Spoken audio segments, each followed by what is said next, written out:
శుభోదయం అందరికీ. వాళ్ళ క్రిస్పీ పొటాటో ఫ్రై. పొటాటోని ఈ విధంగా కట్ చేసుకొని ఫ్రై చేసుకోవాలి.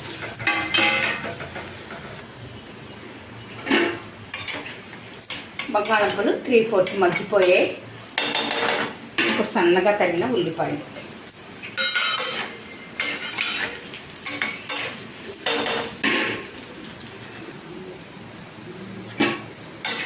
బంగాళదుంపలు ఉల్లిపాయలు బాగా మగ్గిపోయాయి. జీలకర్ర,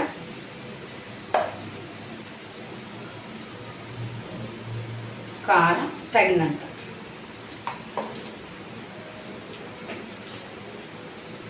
సాల్ట్. చాలా టేస్టీగా ఉంటుంది క్విక్ పొటాటో ఫ్రై. ఈ బంగాళదుంపలు కరిగేటప్పుడు బాగా కరిగేసి కొంచెం ఒక 10 నిమిషాలు గాలి కారబెడితే అతుక్కోవండి, క్రిస్పీగా వస్తాయి. వావ్,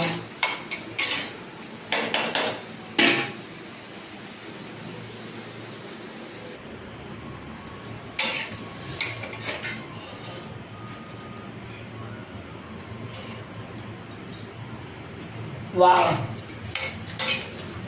క్రిస్పీగా చాలా రుచిగా ఉందండి క్విక్ పొటాటో ఫ్రై.